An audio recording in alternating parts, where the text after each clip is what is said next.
सुप्रभात बच्चों। आप सभी कैसे हैं?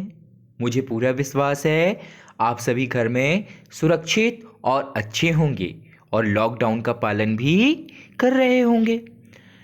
बच्चों, मैं शिवेंद्र यादव, टीजीटी हिंदी, केंद्रीय विद्यालय क्रमांक 2, ईटानगर, अरुणाचल प्रदेश, बसंत भाग 1, कक्षा छठी के इस पाठ में एक बार पुनः आप सभी का स्वागत करता हूं।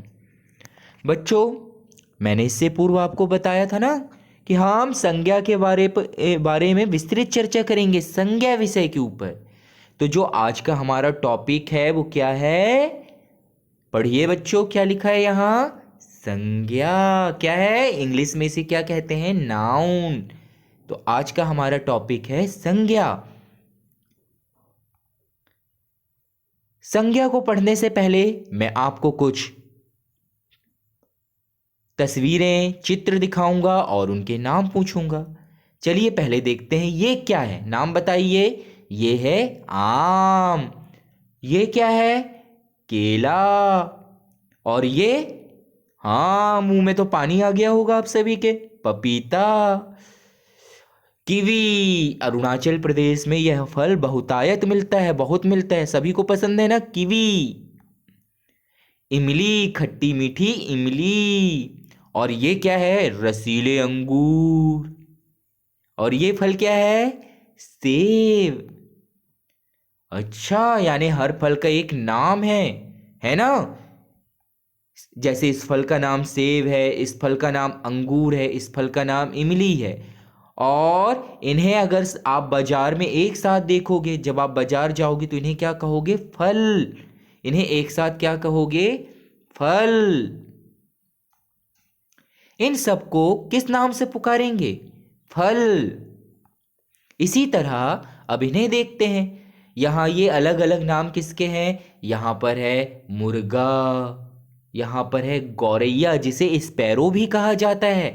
और यहां आपको दो पक्षी दिख रहे हैं। एक दिख रहा है सारस जो इस तरफ है, और इस तरफ दिख रहा है मोर। यहां कोयल और यहां कौवा। तो यहां आपने कितने तरह के पक्षियों को देखा? 1, 2, 3, 4, 5, 6। इन सभी पक्षियों के क्या हैं? अपने एक नाम है। मुर्गा, सारस, मोर, गौरैया, कौवा, कोयल। ये सभी पक्षियों के नाम हैं। इसी तरह नदियों के भी नाम होते हैं, है ना? जैसे गंगा, ब्रह्मपुत्र। नगरों के नाम होते हैं गुवाहाटी, ईटानगर, दिल्ली। और पुस्तकों के भी नाम होते हैं बसंत, बाल राम कथा, रिमझिम। किताबों की तरह, फलों की तरह, सब्जियों की तरह, वस्तुओं की तरह हमारे भी नाम होते हैं। जैसे ये देखिए, ये कौन है? इस लड़की का क्या नाम है? सीता। और इस लड़के का नाम मोहन। इसी तरह इस लड़की का क्या नाम है? फातिमा। और ये कौन खड़ा है? अब्दुल। तो इस तरह मनुष्यों के भी नाम होते हैं। इसी तरह जो मनुष्य के अंदर भाव आते हैं, जैसे गुस्सा, मित्रता, कलाकारी, जवानी, लड़कपन, इन भावों के भी नाम होते हैं। मैं अपनी दोस्ती निभाऊंगा तो दोस्ती एक नाम हो गया, फीलिंग की, फीलिंग का, भाव का। तो किसी वस्तु, संसार की किसी भी वस्तु, व्यक्ति, प्राणी, जाति आदि के नाम को क्या कहते हैं? संज्ञा। क्या कहते हैं बच्चों? संज्ञा। किसी भी वस्तु, जाति, प्राणी, वस्तु के नाम को, व्यक्ति के नाम को संज्ञा कहते हैं। अब चलिए हम संज्ञा के कुछ उदाहरण देखेंगे, क्योंकि मैंने इससे पहले पिछली कक्षा में पढ़ा चुका। संज्ञा का नाम ही क्या है? नाम। जब किसी चीज का नाम लिया जाता है मतलब वो संज्ञा है ना? मैं आपको एक फल दूंगा तो आप बोलोगे ये क्या है सर? तो मैं बताऊंगा ये आम है। तो आम क्या है? संज्ञा। यानी किसी भी चीज का नाम। मैं बोलूंगा बैठ जाओ बेटा, अब आप पूछोगे किस पर बैठूं? मैं बोलूंगा टेबल पर, तो टेबल एक वस्तु का नाम है। मैं बोलूंगा कुर्सी पर, तो कुर्सी एक वस्तु का नाम है। किसी भी वस्तु के नाम को, प्राणी के नाम को, पक्षी, पशु पक्षी भाव के नाम को संज्ञा कहते हैं। यहाँ तक हम स्थान के नाम को भी संज्ञा कहते हैं। आप जिस शहर में रहते हो उस शहर का क्या नाम है? ईटानगर। ईटानगर है ना? हाँ, इसी तरह किसी भी वस्तु, व्यक्ति, स्थान, पदार्थ की जाति के नाम को या उन वस्तुओं के नाम को जिससे हम उसे पहचानते हैं को क्या कहा जाता है? संज्ञा। यहाँ संज्ञा के कुछ उदाहरण दिए हैं। ये देखिए, पहले चित्र में ये क्या दिख रहा है आपको? एक छात्र दिख रहा है जो स्टूडेंट है। दूसरे चित्र में आपको क्या दिख रहा है? मोर दिख रहा है। तीसरे में फूल। चौथे में कलम, जिसे आप पेन कहते हो। यहाँ एक फल है, आम। और ये तो सबको बहुत पसंद है। कौन है ये? बाल हनुमान दिख रहे हैं, हनुमान जी का नाम है। ये भगवान शिव का नाम है, कृष्णा। और ये कौन है? एक लड़का। ये सभी किसी ना किसी चीजों के नाम हैं। और यहाँ चित्र में एक और चित्र दिख रहा है आपको? ये देखिए, दिखा? किसका चित्र है? ये मेरा चित्र है। किसका चित्र है? मेरा चित्र है। तो ये भी क्या है? संज्ञा। क्योंकि आपका सर, आपके सर है ना, सर एक संज्ञा हो गई। जैसे बोलेंगे हिंदी के सर तो आप मुझे पहचान जाओगे। इस तरह हम इन्हें कितने भागों में बांट सकते हैं बेटा? 3 अलग अलग जगह रख सकते हैं। पहली जगह है स्थान, व्यक्ति और वस्तु का नाम। स्थान का क्या नाम है? ईटानगर। ये देखिए, गुवाहाटी, दिल्ली। व्यक्ति का क्या नाम है? राम, गार्गी। पुस्तक का क्या नाम है? बसंत। पुस्तक मतलब वस्तु। रिमझिम। फल का क्या नाम है? फल मतलब वस्तु, आम। मोर, प्याज, गंगा। गंगा किसका नाम है? एक नदी है ना, किसी का नाम है, स्थान का नाम है। तो इन सब को हम किस में रख सकते हैं? स्थानवाचक, व्यक्तिवाचक, वस्तुवाचक। मतलब जो जिसमें स्थान के नाम आए, व्यक्ति के नाम आए, वस्तु के नाम आए, वो होते हैं व्यक्तिवाचक संज्ञा। इसी तरह इन सब की जाति होती है। जैसे ईटानगर क्या है? एक नगर का नाम है। तो नगर क्या है? जाति। क्योंकि नगर कई हो सकते हैं लेकिन ईटानगर एक ही रहेगा। दिल्ली भी नगर है, गुवाहाटी भी नगर है, मुंबई भी नगर है, असम भी नगर है। तो नगर कई हो सकते हैं, अधिक हो सकते हैं, लेकिन ईटानगर तो एक ही है। तो ईटानगर है व्यक्तिवाचक और नगर या शहर जातिवाचक। पुस्तक भी कई हो सकती हैं। हम सभी पुस्तकों को पुस्तक ही कहते हैं। उनके नाम से अगर हम जानेंगे, जैसे बाइबल, रामायण, रिमझिम, तो वो व्यक्तिवाचक होगी। लेकिन उनके समूह को क्या कहेंगे? पुस्तक। इसी तरह फल, लड़का, लड़की, आदमी, पक्षी, जानवर, सब्जी, नदी, ये सब क्या है? एक समूह को दर्शाते हैं। नदी कोई भी हो सकती है, गंगा, यमुना, ब्रह्मपुत्र, सरयू। सब्जी कोई भी हो सकती है, करेला, मटर, टमाटर। जानवर कोई भी हो सकता है, हाथी, हिरन, है ना। तो इन्हें क्या कहते हैं? जातिवाचक संज्ञा। अब भाववाचक क्या है? बच्चे के अंदर क्या होता है? बचपना। बचपना एक भाव है। फूल की क्या देखते बनती है? सुंदरता, है ना। तो सुंदरता क्या है? भाव है। बुढ़ापा, क्रोध, गुस्सा, जवानी, ये सब क्या है? भाव हैं। इसलिए इन्हें भाववाचक संज्ञा भी कहा जाता है। इस प्रकार हम संज्ञा को कितने भाग में रखते हैं?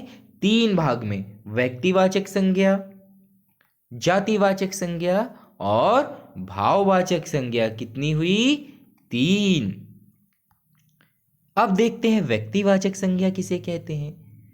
जिसके द्वारा किसी विशेष व्यक्ति, जो पर्टिकुलर किसी का नाम हमें पता चले, उसको, किसी जानवर, किसी सब्जी, किसी फल के नाम को, वस्तु के नाम को, स्थान के नाम को हम जानते हैं, पहचानते हैं, तो उसे व्यक्तिवाचक संज्ञा कहते हैं। अब मैं कहूँगा खिलाड़ी खेल रहे हैं तो खिलाड़ी व्यक्तिवाचक संज्ञा होगी? नहीं, खिलाड़ी तो कोई भी हो सकता है। लेकिन मैं बोलूँगा महेंद्र सिंह धोनी खेल रहा है तो महेंद्र सिंह धोनी क्या है? एक विशेष व्यक्ति है। तो महेंद्र सिंह धोनी क्या हो गया? व्यक्तिवाचक संज्ञा। मैं बोलूँगा बाघ हमारा राष्ट्रीय पशु है। पशु बोलूँगा तो पशु तो बहुत सारे हैं, है ना, लेकिन बाघ तो एक ही है। तो है ना, तो ये क्या हो गया, व्यक्तिवाचक संज्ञा। इसी तरह श्रीमद् भगवत गीता एक पुस्तक का नाम है। पुस्तक तो बहुत सारी होगी, लेकिन एक पुस्तक का, विशेष पुस्तक का नाम है श्रीमद् भगवत गीता। तो भगवत गीता क्या हो गई, या बाइबल क्या हो गई, व्यक्तिवाचक संज्ञा। इसी तरह एक लाल किला दिल्ली में एक जगह का नाम है, एक इमारत का नाम है, वो एक ही है और उस जगह का अपना एक नाम है ना, स्थान का नाम है, तो वो क्या हो गया, व्यक्तिवाचक संज्ञा। अतः किसी व्यक्ति, विशेष, प्राणी, वस्तु के जिस नाम से हम उसे पहचानते हैं उसे क्या कहते हैं, व्यक्तिवाचक संज्ञा। दूसरी संज्ञा होती है जातिवाचक संज्ञा। जिन शब्दों से एक ही प्रकार की प्राणी, वस्तुओं का पता चलता है उसे जातिवाचक संज्ञा कहते हैं।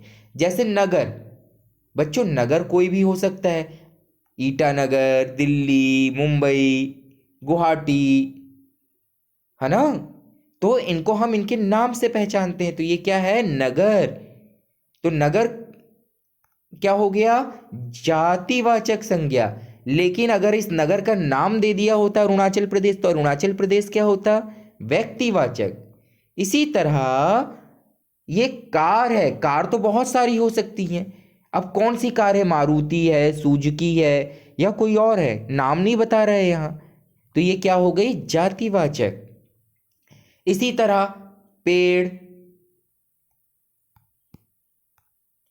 पेड़, कुत्ता, लड़का, लड़की, क्योंकि पेड़ का नाम नहीं दिया है, आम का पेड़ है, इमली का पेड़ है, कटहल का पेड़ है। कुत्ते का नाम नहीं है, टॉमी, टाइगर, मारुति। लड़के का नाम नहीं पता, मोहन है कि रोहन है कि कुबेर है कि कानकीराम है ना, कि टॉम है। लड़की का नाम नहीं पता कि सीता है कि गीता है कि मोहिनी है कि रीता है कि मोना है ना। यहाँ उनकी जाति दे रही है, तो यहाँ क्या हुआ, जातिवाचक संज्ञा। जातिवाचक संज्ञा के यहाँ कुछ और भी उदाहरण दिए हैं, ये देखिए इसमें, जैसे शहर, पुस्तक, सड़क, बाजार और पहाड़, ये सब क्या है, जातिवाचक संज्ञा जो किसी समूह को दर्शाते हैं। अगली और अंतिम संज्ञा है भाववाचक संज्ञा। भाववाचक संज्ञा, जैसे पिताजी बच्चे के फेल होने पर क्या करते हैं, उस पर क्रोध करते हैं, गुस्सा करते हैं।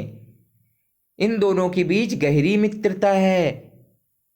बड़े अपने छोटों पर दया करते हैं।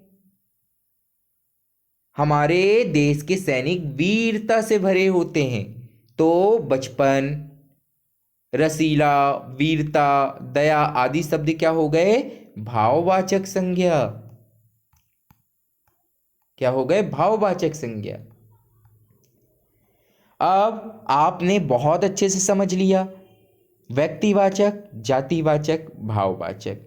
तो इस वीडियो के अंतिम में मैं आपको छोटा सा गृह कार्य दूंगा, आप सभी करोगे, मुझे विश्वास है से करोगे, है ना, और सरलता से कर लोगे। तो कार्य क्या है, नीचे दिए गए शब्दों को उनके भेद के अनुसार आपको अलग अलग छांट कर लिखना है। कैसे लिखना है देखते हैं। यहां दिया है पहला व्यक्तिवाचक, दूसरा जातिवाचक, तीसरा भाववाचक। 3 कॉलम दिए हैं, 1 2 3।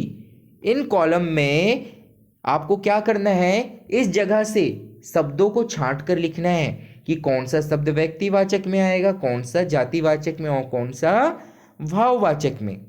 जैसे हम एक शब्द ले लेते हैं, कौन सा शब्द लें, महात्मा गांधी दिया है यहाँ, महात्मा गांधी, तो ये शब्द कहाँ आएगा, व्यक्तिवाचक में।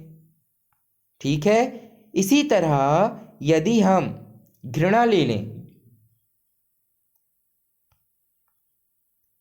तो घृणा कहाँ आएगा, भाववाचक में। और यदि अब जातिवाचक संज्ञा कौन सी होगी आपको बतानी है। यहाँ फूल दिख रहा है, फूल का नाम नहीं दिया है, तो फूल क्या होगा, जातिवाचक संज्ञा। इस तरह आपको इन पूरे शब्दों को अपने अपने स्थान पर लिखना है, यही आपका गृह कार्य होगा। तो आज की कक्षा में आप सभी को संज्ञा समझ आ गई होगी और संज्ञा का भेद भी समझ आ गया होगा। सभी को आया है? मुझे मैसेज के द्वारा या कमेंट करके जरूर बताइए आपको संज्ञा समझ आई या नहीं। और यदि कोई समस्या है तो उसके बारे में भी बताइए, ताकि हम उसका समाधान लेकर आपके सामने हाजिर हो सकें, प्रस्तुत हो सकें। मुझे पूरा विश्वास है आज आपको संज्ञा अच्छी तरह से समझ आई होगी। अगले पार्ट के साथ अगली कक्षा में हम जल्द ही मिलेंगे। तब तक के लिए नमस्कार। आप अपना ख्याल रखिए।